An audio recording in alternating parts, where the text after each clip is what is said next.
Hey guys, Days Drive here with more deck profiles for Recross. This is going to be with the set 1 decks. This is going to be with MC Lion. It's more of the combo variant rather than like the aggressive variant. So I am playing with a little bit more different numbers than most other people. But we'll start with the deck profile. We play with MC Lion. MC Lion's very strong.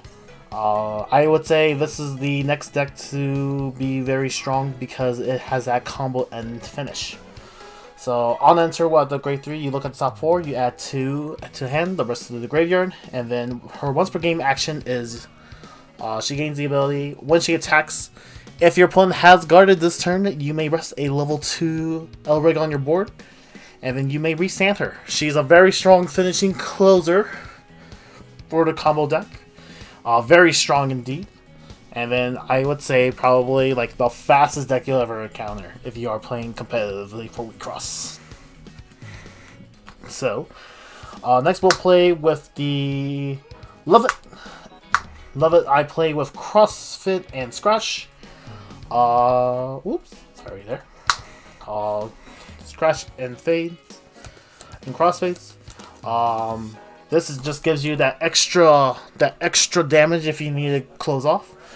I do play that just for that primarily. There is also the other one that says you destroy 8,000 if you are playing a more like tempo based one. But as this deck, as I was testing out for the combo deck, kind of hit pretty hard pretty early in the game.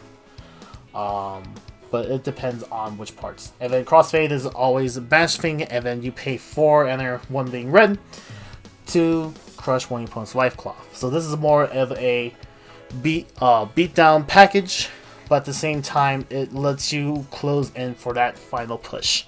As I was testing out this combo aggro deck, or this combo like deck. Next is your wolves. I am playing Laser and Sync. Most other people will play the other level 2. Just because it's a cheaper cost. But giving you... I play the Trial Deck Sync just because, as the combo deck, if you do backlash on yourself, you kind of don't want to die, this card kind of gives you that, like, saving grace moment. I'll explain with Laser first. Laser is, you look at the top 5 cards of your deck, you add 2 cards from those to your inner that shares the same color as your main Elric. And Sync is you pay 4 for a big grow cost, but it lets you look at the top 4 card, the top card of your life cloth, and you may either shuffle your deck and add 1 in, or you shuffle that top card of your life cloth into your deck, and you gain 2 life cloth. So it's a really good like saving grace mechanic against the aggro matchup. Do I play this all the time? I think layered sets will do, but for right now, you can always change this one if you ever need to. Next are your pieces. We have Endless Punchline, and of course, as in these colors, you are playing to the top. Go to the top is basically eat 3 of your opponent's gauge if they're at level 3, but it always adds a Signy at a level 1. Really good for the deck fitting if you ever do. And Endless Punchline, the part of the 1-2 punch of the combo finisher, it basically says give your Elrig the effect to attack as many times when rested, and then when it attacks you shuffle your deck, and then you reveal the top card of your deck. If it's a level 1, you only do 1 attack. If it's a level 2, you do 2 attacks. If it's a level 3 or a card with no level, you do 3 attacks. So primarily, you go to each one depending on which stage of damage that you are inflicting, but you always want to do at least this one first, and then your once per game action with your Elrig with that one. So, we will start with the main deck. This is, of course, the main card that makes this style of deck go. It is Helios. Pay 1 of any color to look at the top 3, add any level 2 or less to your hand, put the rest of the bottom in any order, and then it has a trigger effect to do the exact same thing without paying a cost, or except you can throw that card onto the board if you need to. This card is very, very good.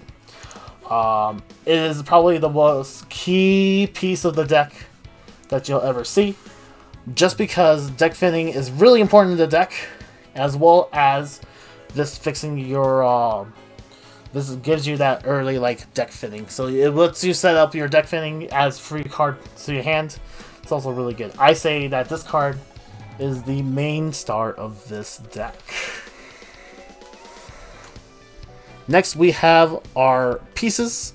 Not your pieces. Your pounds. They are PGs. PGs are good, as always. You can add these with Henials. I forgot to mention that in the no limit deck. But Henial is also really good because you can always add PGs. Because it doesn't say a Signy without a G, it just says a level 2 or less. So you add these early on, and it helps you in the early game. It's so versatile with Henial. Henial is probably like my most favorite card out of the first set. If you have to pick up staples from the first set, Henial is a staple you must pick up. Next is 4 Percival's. You can change to whatever you want. I just found that the multicolor is probably the biggest thing in the deck because you are kind of very like you're primarily white splashing like the 2 colors, and anything that adds these 2 you can. If you are heavy into the into the wolf that you need to use wolf, you can always change these for the white green. But I think the white red is probably the most like popular one in with my list. So if just because I need a red as much as I can. I am playing a small angel package, so that's why I play 4 Scotties. Scotty is on enter. You can target another angel, and then it gains the ability when it attacks you. And charge one. You can target this with Hemiel. And then this also searches up. You also grab this with Hemiels.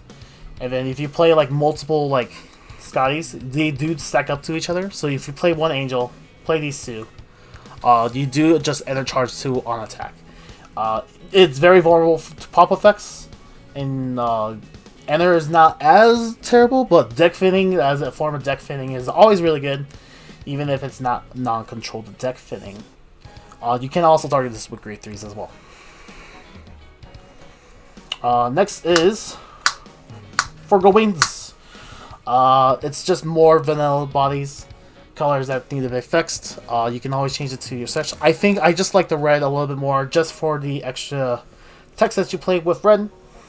And then, as always, vanillas are good. This deck is very high on vanillas, just because you're just rushing into it, and you just need fairly big bodies, and any like aggressive pieces you can change that in for these vanillas if you are playing with the more like aggressive vanilla package, or the non vanilla package. I played 2 Lancelots. Earlier I was playing with 2 Shokudais. That is this card right here. This can work as well if you're playing a little bit like of a slower deck. I just found that Lancelot's worked way better because it kills things immediately, and you need to deal a little bit more damage in the early game just so you can close off properly. You can play more Lancelots if you have more Lancelots. I would just say you can just take out 2 vanillas if you do. But I always found that body is a little bit more better as a defensive thing than anything else. I might change this up or down depending on that. But if you don't have Lancelot's, Shokudai is good enough of a replacement if you do. Shokudai, just in case if you guys don't know, it is a card that says you can pay 1 and target a level 3, and it says you destroy, if the level 3 attacks, you can destroy a Signy with 8,000 power. This is 5,000 power. So it hits smaller things, but in certain stages, people will just play down 5,000 powers. This is better in the early game, while Shokudai is better in the late game. But ideally, you don't want to...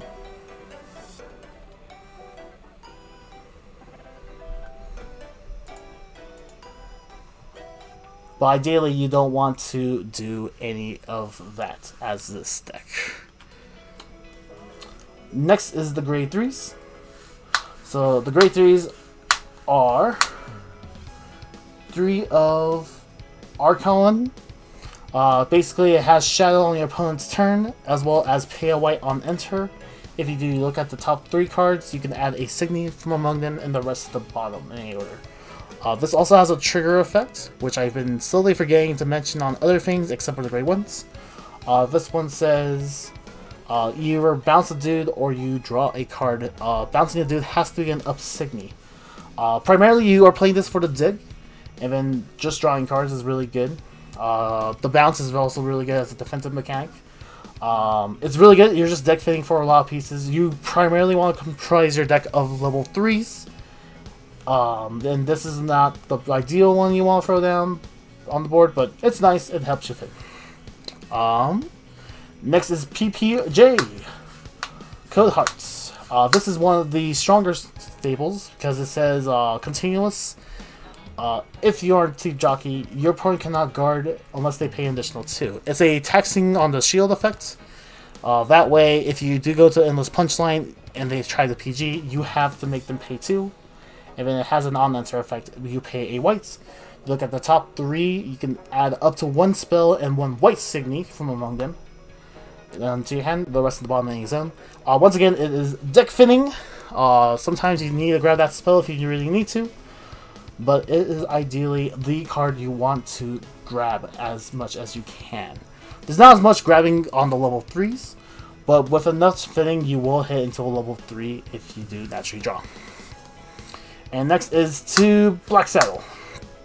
Surprisingly, I play a lot of cards with a lot of high call costs for my Elrics, so I want to consistently try to hit at least 4 mana on that.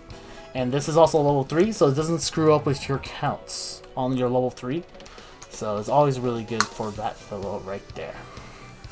And finally, and not least, we have our spells. We play 8 spells altogether. I do play 4 good decks.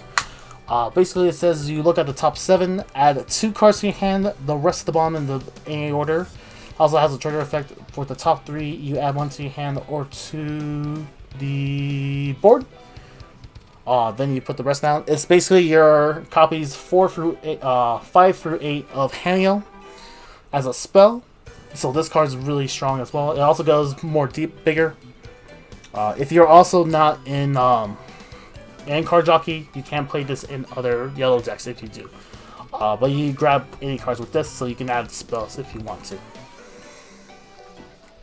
Next, we play 2 stand-ups and 2 Deafening Infernos. You can change Deafening Infernos to stand-ups if you do in certain matchups. They both have the same trigger effect, which is either just banish an up Signy or return an up Signy. Stand-up allows you to add a card with G to your hand, and Deafening Inferno destroys a creature with 5,000 or 8,000 or less. I primarily play this as like more Lancelots, ideally just as spells, because you don't want to play too many Lancelots in my deck, but you can grab that. You can grab this with Heart as well as grabbing some PGs in the late game is pretty good.